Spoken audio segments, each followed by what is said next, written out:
This audiobook will show you how to speak and heal your body in a new way. You are not just made of muscle and memory, you are made of words. And the words you speak daily either open the door to healing or tell your body to brace for more pain. It's time to speak differently, speak to heal. Introduction: you've tried the routines, you've read the books, you've followed the advice, eat this, avoid that, think positive, meditate more, and still the ache remains. This audiobook will show you how to speak to your body in a new way, not with pressure or panic, but with truth, compassion, and power. Speak to heal. Introduction: in your body, in your chest, in the quiet places no doctor's test can reach. You're not weak, you're not broken, you're just carrying words inside you that were never meant to stay, because healing doesn't start with action. It starts with language, the words you repeat to yourself. I'm exhausted, my body's failing me. I'll never feel normal again. Those aren't just thoughts. They're instructions, signals, blueprints that your nervous system quietly obeys. And the truth is, you cannot heal in a body you speak against. Chapter 1, what you say you store. How the body records every thought. Your body keeps a journal, but it doesn't write in ink. It writes in muscle tension, heart rate, hormone levels, and breath. And what does it write down most? What you say about yourself. Every repeated thought, every whispered, I can't, every quiet, I'm not enough. Your body hears it, and more than that, it believes it. Modern neuroscience and ancient wisdom agree. The way you speak to yourself is not harmless. It's programming. Dr. Joe Dispenza teaches that repeated thoughts and emotional patterns create new wiring in the brain. When you think I'm always tired or my body is falling apart, and you feel that truth deeply, your body encodes that state. It becomes your baseline. Your chemistry shifts to match the message. That's not poetic metaphor. It's neurobiology. The brain sends a message. The body responds with chemicals, and soon your cells begin living in the echo of your beliefs. Louise Hay spent decades teaching that every illness begins with a thought. Not because you're to blame, but because thoughts are instructions. Say, I'm overwhelmed every day, and your immune system receives that as a fact. Say, I can't handle this. And your nervous system prepares for collapse. Say, I'm healing with feeling, and your body begins looking for signals of recovery. Your words become your internal climate, and your body adjusts its systems to survive in it. Here's a simple example. Let's say a woman grew up hearing, you're too emotional. She absorbs this not just in her mind, but in her posture, her breath, her endocrine system. As an adult, when big feelings arise, her body tightens. Not because anything's wrong, but because her inner language still whispers, you're too much, keep it in, don't feel. And over time, the body stores this as anxiety, as tension, as exhaustion, not from what's happening, but from what's being repeated. You may not even realize the phrases you carry, the ones that live in the background. I'm not strong like other people. I've always had health issues. My body betrays me. These are not passing thoughts. They are invisible blueprints. Your cells, your hormones, your immune system, they adjust themselves to match the architecture of those words. And yet, if you've memorized illness, you can also memorize healing. Your brain has the capacity to rewire. This is the miracle of neuroplasticity. When you start saying, I'm safe now, my body knows how to recover, I'm learning to feel peace again. You begin giving your nervous system new instructions, not demands, but directions. And with enough repetition, your biology will begin to follow. This doesn't mean you'll never feel pain or that one good affirmation will fix years of stress. It means your body is more responsive than you've been taught. It listens not just to medicine, but to meaning. It listens to the tone in your voice when you say, I'm okay. It listens to whether you trust yourself when you say, I'm healing. It listens and it writes. So the question is no longer, what's wrong with me?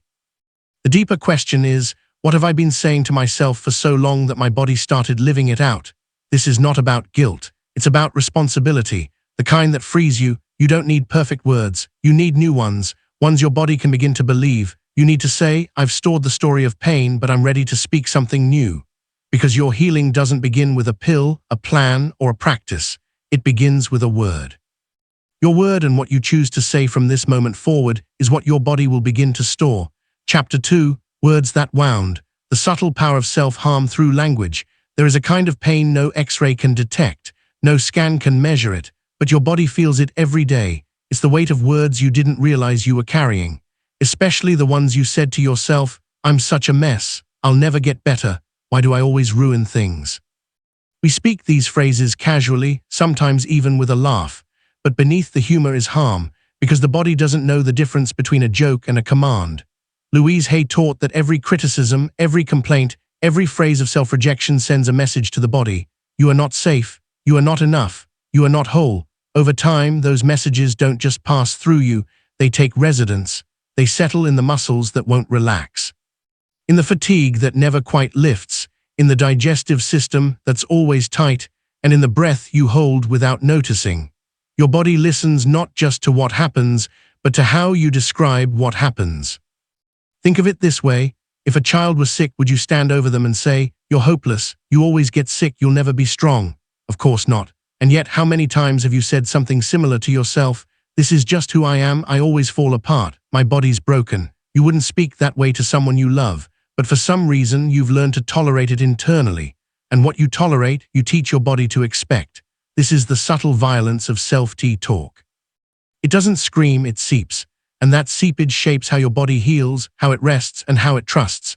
Louise Hay reminded us that the body thrives in love, not abstract spiritual love, but daily spoken grounded verbal kindness. Without it, your body feels like it's constantly under attack, even when no one is saying anything cruel from the outside, because the real harm is coming from within. This is not about blame. You didn't choose these words to hurt yourself. You likely learned them in moments of overwhelm. You adopted them from voices that were never yours to begin with. Parents, teachers, culture, religion. Somewhere along the way, you mistook in a punishment for responsibility. You thought if you scolded yourself hard enough, you'd finally improve. But you didn't improve. You tightened, you numbed, you built resilience but lost softness, the very quality your body needs to heal. So what's the alternative? Language as medicine. You don't have to swing to false positivity. You don't have to declare, "I'm amazing," when you feel awful. You simply begin with honest kindness. Try this. Instead of "I'm a disaster," say, "I'm overwhelmed, but I'm finding my way." Instead of "I'm broken," say, "I'm healing from more than most people know." Instead of "I ruin everything," say, "I've made mistakes and I'm learning to respond differently." Each of these is a small repair, a shift, a new agreement. And your body, always listening, takes note. Healing requires new language, not to deny your pain, but to stop re-injuring the same places with your voice. You cannot speak to your body like an enemy and expect it to open. You cannot bully yourself into balance. You cannot shame yourself into stillness. But you can begin again with one sentence, with one softer tone, with one choice to stop speaking harm and start speaking peace. Louise Hay believed that healing begins the moment you say, "I am willing," willing to try something new, willing to be kind to yourself, willing to see that the way you speak becomes the way you live. You've suffered long enough under the weight of harsh words. Let this be the moment you release them, not by force, but by recognition. Speak as someone who knows they are healing. Even if you don't fully believe it yet, speak as someone who is ready to stop wounding the body they live in. Speak as someone who finally understands. Your words were never just words. They were seeds, and now you choose to plant something new. Chapter 3, The Healing Voice Within, Finding the Inner Tone That Soothes Not Scolds. There is a voice inside you that has more influence over your healing than any prescription, not because it controls your biology directly, but because it controls your belief. And belief, when felt deeply and spoken repeatedly, becomes the nervous system's compass. Most of us don't realize how often that inner voice becomes our worst critic, not out of cruelty but out of habit. We've been conditioned to correct, to push, to fix. So we speak to ourselves the way we imagine progress should sound. "You're so dramatic. You need to toughen up. What's wrong with you today?" This voice doesn't just exist in thoughts. It echoes in the body, in the tightening of the chest, the spike of cortisol, the shallow breath that follows a self-directed insult. Dr. Joe Dispenza teaches that thoughts, when combined with emotional intensity, begin to rewire your brain. If repeated often enough, they train the body into a state of being. Your inner tone becomes your outer chemistry, and your nervous system begins to memorize the emotional signals you send, whether they're healing or harmful. So what happens when your inner voice sounds more like punishment than presence? You remain in defense. Your body braces. Healing is postponed because healing does not unfold in an environment of tension. It unfolds in the presence of safety, and safety begins with how you speak to yourself when you're hurting. You may have tried affirmations, but if your inner tone is cold, mechanical, or laced with doubt, your body won't receive them, because it's not just the words, it's the energy behind them that determines whether they become medicine or noise. Now imagine a new voice inside you, not fake, not forced, but kind. Not the cheerleader shouting, "You've got this," when you're on the floor in tears, but the grounded presence that whispers, "This is hard and I'm still here with you." That voice doesn't rush, it doesn't scold, it soothes like warm hands over a shaking heart, and something miraculous happens in its presence. The body lets go, the breath returns, the healing begins. This voice may not come naturally at first, especially if your upbringing rewarded strength, productivity, or emotional suppression. But the good news is this voice can be learned, and once it's learned, it can become your default. Try speaking to yourself with the tone you would use with a scared child or a grieving friend or someone you deeply cherish. That tone, that gentleness is not weakness, it is biological nourishment. The vagus nerve, which regulates your parasympathetic rest and repair response, responds directly to vocal tone. So when your inner voice is calm, slow, and soft, you're not just being kind and swing. You're literally helping your body return to regulation. That is healing, not the fixing, not the forcing, but the tone of presence that invites the body to exhale and return to center. You can begin right now. Say aloud, "I'm doing the best I can and that is enough today." Feel what happens in your chest when you say it with a warm tone, not sarcastic, not hollow, but with sincerity. That shift you feel, that's your body responding to love. You've done the pushing, you've tried the pressure. Now try the opposite. Try compassion, try gentle consistency, try becoming the one voice in your own life that doesn't demand improvement but offers acceptance as the condition for transformation. That is the healing voice, and once you find it, you'll wonder how you ever lived without it. Let it speak today. Let it walk with you through pain and progress. Let it replace the internal storm with a steady inner home. Because when your voice becomes the one that soothes, not scolds, your body will finally believe I'm safe to heal.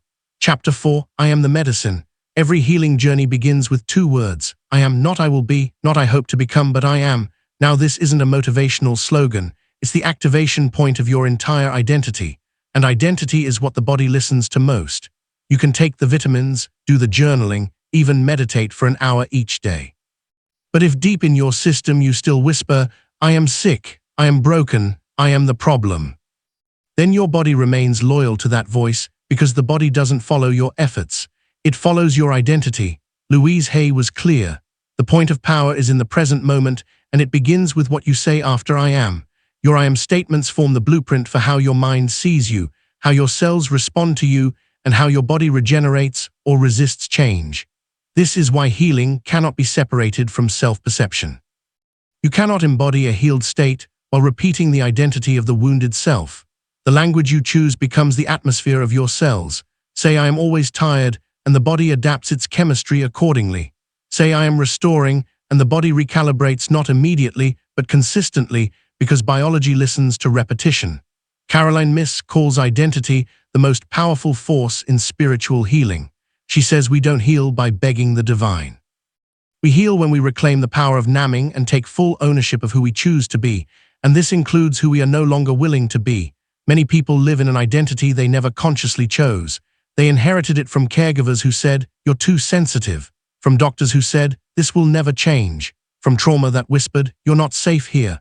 And then without realizing it, they began to repeat those names. I'm difficult, I'm anxious, I'm not strong like others. Over time, those words didn't just shape thought. They shaped posture, breath, and cellular memory.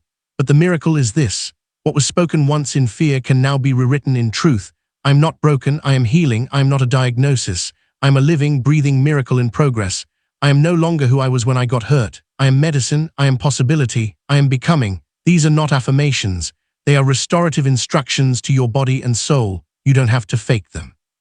You just have to be willing to say them with more certainty than the voice that once said you were too far gone.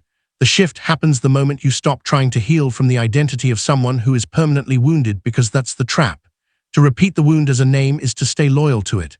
But to declare I am the medicine is to become the environment where healing is no longer a goal. It's a state of being. Try this. Close your eyes. Place your hand over your heart and say aloud, I am healing. Again, I am healing. Feel the difference when you say it as a fact, not a wish. It may feel unfamiliar, but that's not because it's false. It's because it's new. New names take time to settle. New identities must be lived before they feel natural. But every time you say, I am peace, I am strength, I am becoming, you plant a seed in the subconscious, and your biology begins looking for ways to agree. Louise Hay believed that you are your own healer. Not because you have to do it alone, but because the words you speak about yourself either open or close the doorway to wholeness. So ask yourself today, what name are you living under?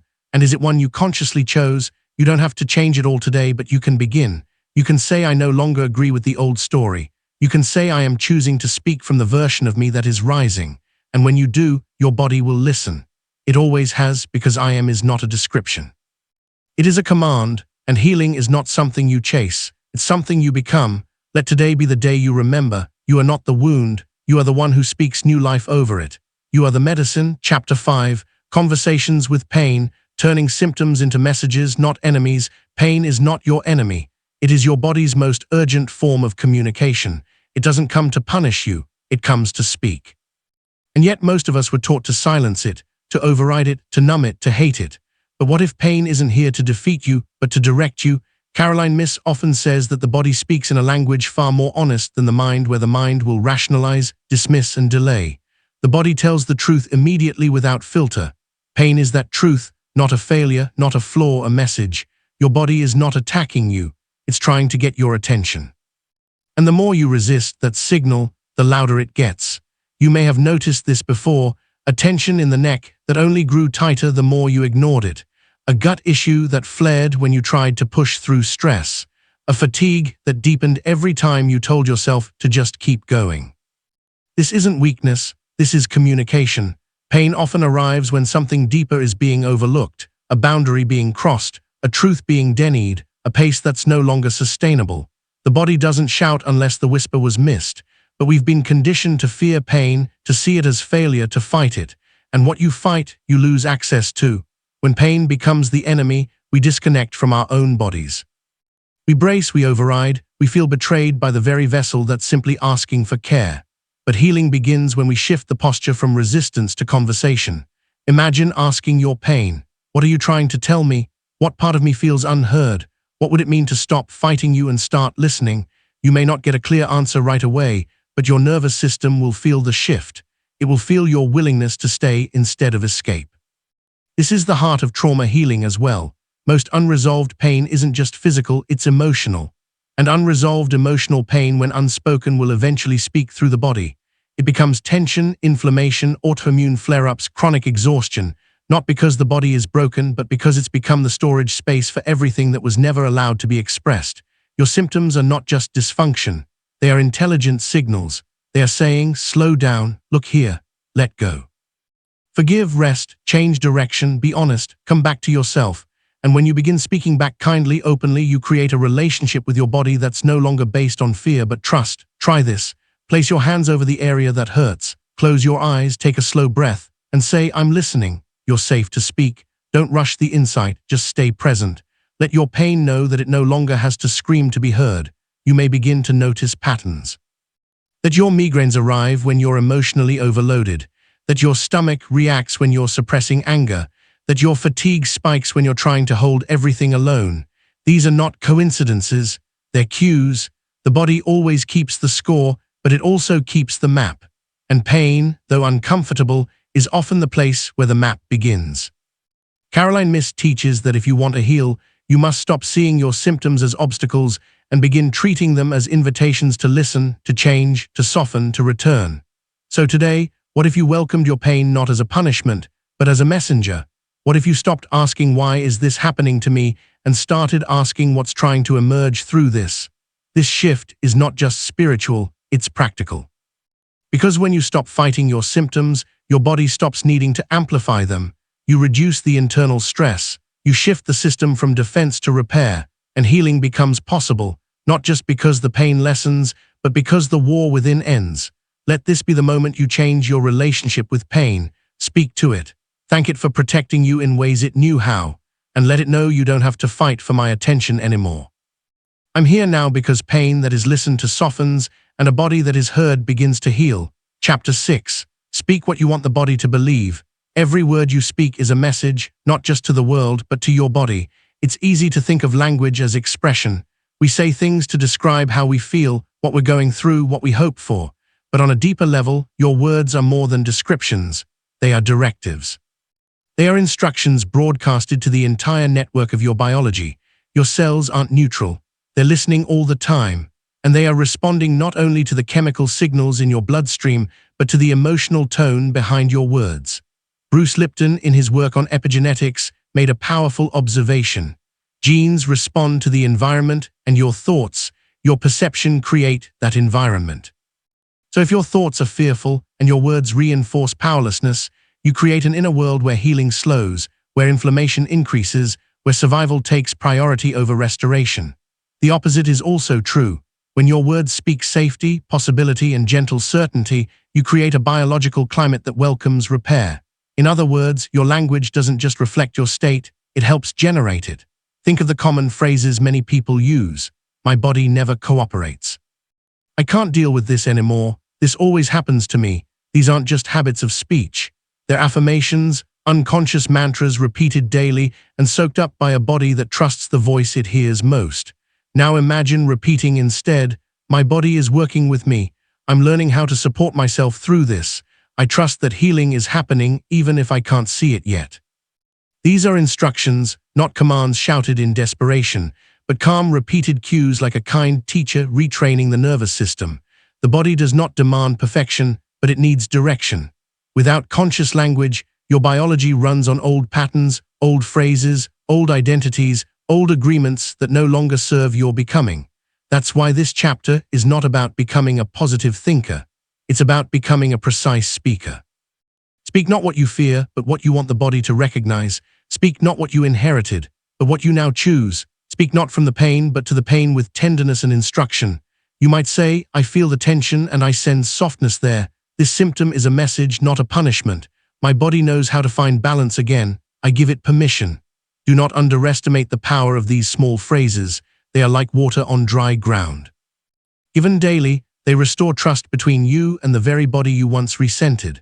Bruce Lipton's findings reveal that gene activity is not fixed, that your perception and by extension your inner dialogue can literally switch genetic pathways on or off.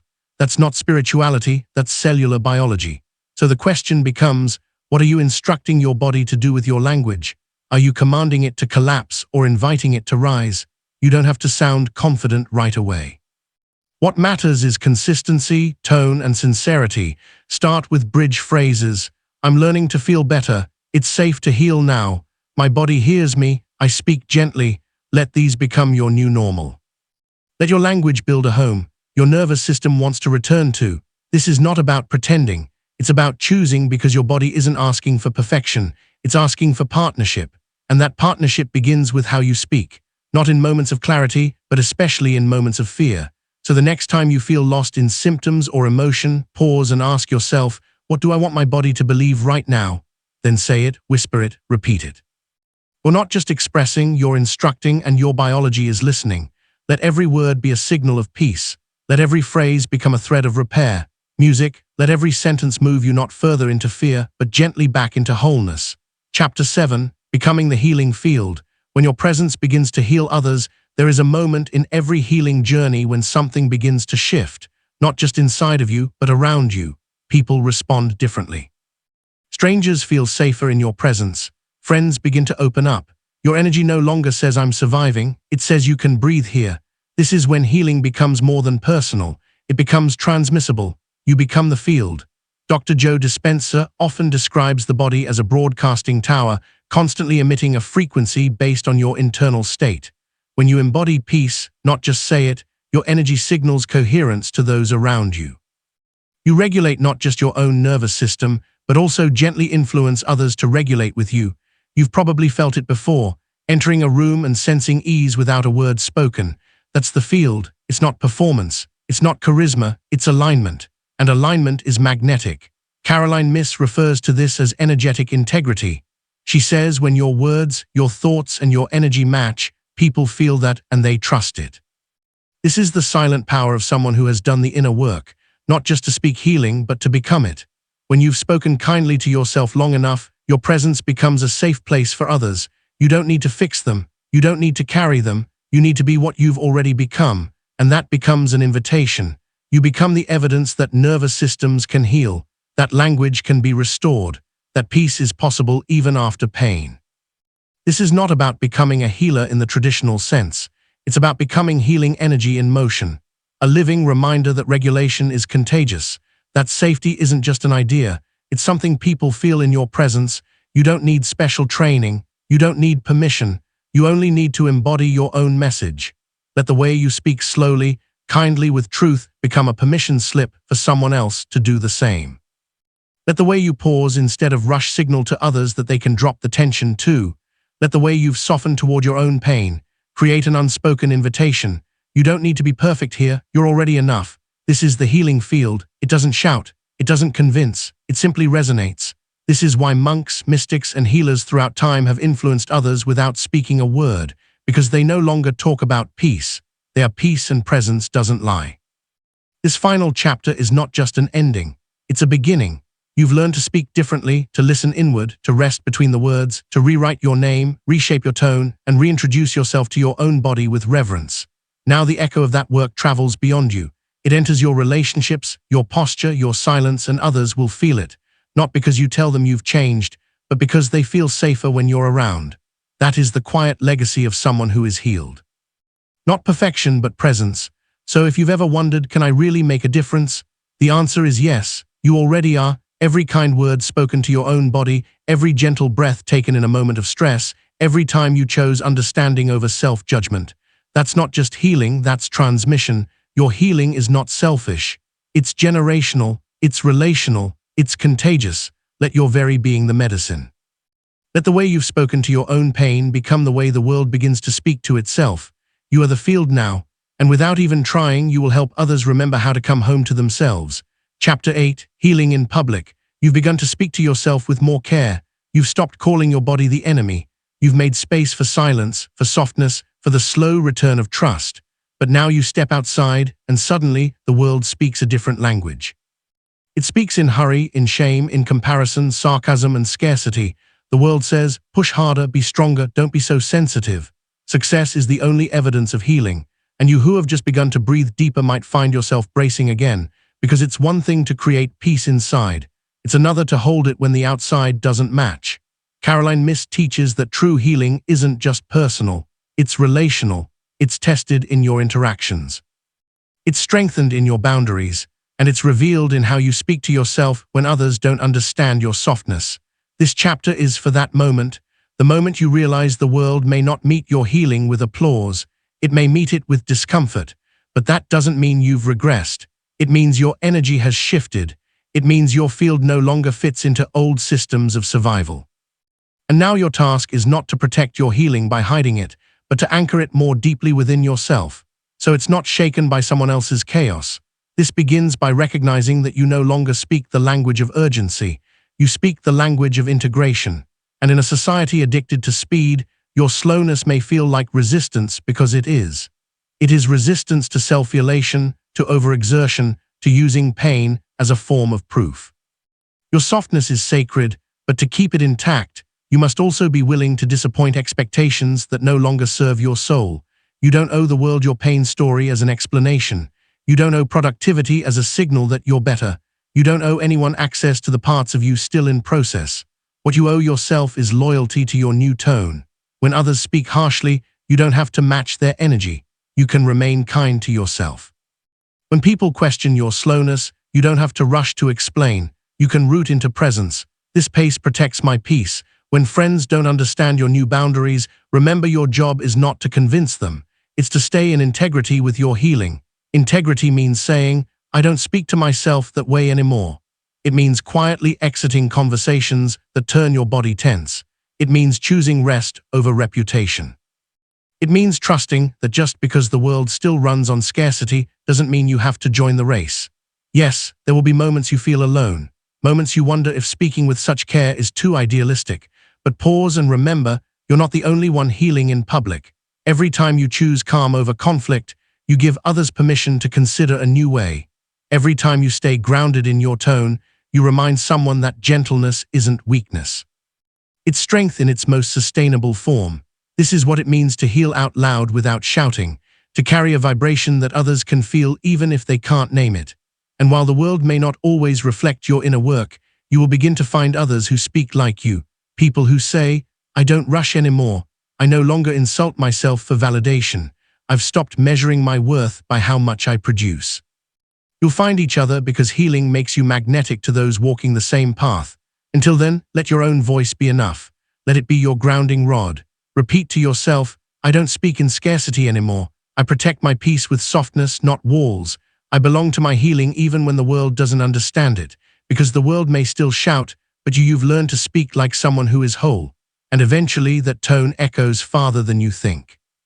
You've arrived not at the end, but at a new beginning, a beginning where words are no longer just noise in the background, but instruments of restoration, a beginning where silence is no longer empty but sacred, a beginning where your voice, your inner voice, has learned to become your greatest ally. Let this be your reminder. Your healing was never only in the doing, it was always in the speaking, and more than that, in how you chose to speak when it would have been easier to stay silent. If nothing else, let this truth stay with you. Your body was never against you. It was only ever echoing the way you spoke to it. Now you know better, and because you know better, you will speak better. And because you speak better, you will live better, not perfectly, but gently. And gently is enough. So go forward not with noise, but with knowing, not with pressure, but with presence. Not needing to prove anything, but willing to be a healing presence for yourself and for anyone lucky enough to hear the way you speak. Now you are no longer just surviving, you are speaking to heal, and the body is listening.